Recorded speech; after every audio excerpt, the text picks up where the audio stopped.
What does reimagining policing mean? And do you support the Black Lives Matter call for community control of policing? Look, what I support is the police having the opportunity to deal with the problems they face. And I'm not local police. The only one defunding in his budget calls for a $400 million cut in local law enforcement assistance. They need more assistance. 11 call to have someone with them as a psychologist or psychiatrist to use force and be able to talk people down.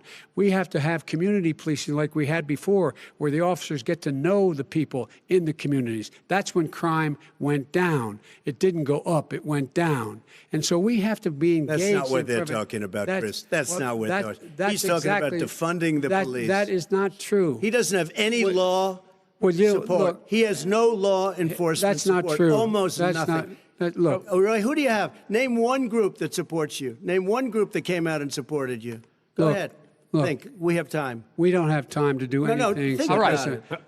Name one law enforcement group that came out and supported I think, gentlemen, you, I think I'm going to take back the moderator's role, and I want to get to another subject, which is the issue of protests in many cities that have turned violent. In Portland, Oregon, especially, we had more than 100 straight days of protests, which I think you would agree. You talk about peaceful protests. Many of those turned into riots. Mr. Vice President, you say that people who commit crimes should be held accountable. The question I have, though, is, as the Democratic nominee, and earlier tonight you said that you are the Democratic Party right now, have you ever called the Democratic mayor of Portland or the Democratic governor of Oregon and said, hey, you got to stop this, bring in the National Guard, do whatever it takes, but you stop the days and months of violence in Portland? I don't hold public office now.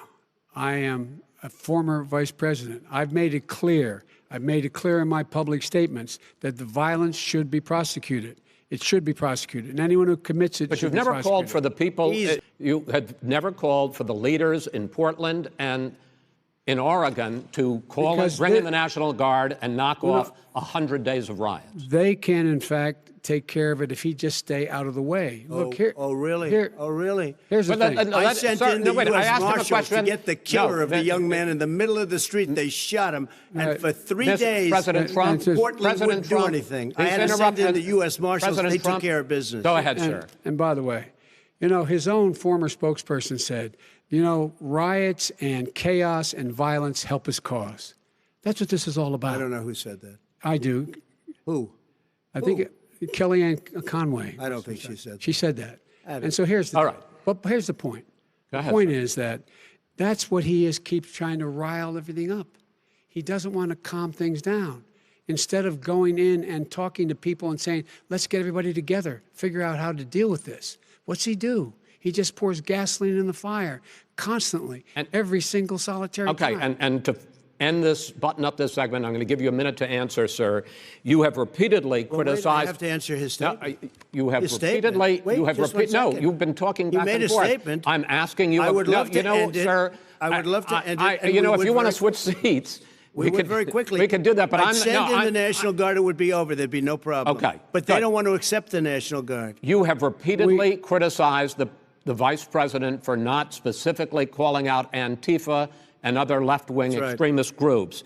But are you willing tonight to condemn white supremacists and militia groups and to say that they need to stand down and not add to the violence in a number of these cities, as we saw in Kenosha and as we've seen in Portland? Sure, are you I'm prepared willing to do specifically that, but do it? Well, go ahead, sir. I would say almost everything I see is from the left wing, not from the right wing. So what are you saying? I'm willing to do anything. I want to see peace. Then do it, sir. Say it. Do it. Say it. Do you want to call him? What do you want to call him? Give me a name. Give me a white name. Supremacists and who would right you like me to condemn? White supremacists and right Proud militia. Boys, stand back and stand by. But I'll tell you what. Somebody's got to do something about Antifa and the left, because this is not a right-wing problem. This is a left-wing. FBI director This is a left-wing problem. White supremacists. Antifa's an idea, not an organization. Oh, you got to be not kidding. militia. That's what his it's an idea. FBI his FBI director Gentlemen, said. Well, then you know what? We're done, sir. We're moving on to the next. We're When moving. a bat hits you over the head, that's not an idea. Everybody in Antifa your is administration bad. tells you the truth has a bad idea. Can I tell you what? You have no ideas that are Antifa is a dangerous, All right, radical gentlemen, group. we're now moving on to the Trump And and you ought to be Biden careful with records. them. They'll overthrow you. When in a 2 president, seconds. I'm going to ask a question. When the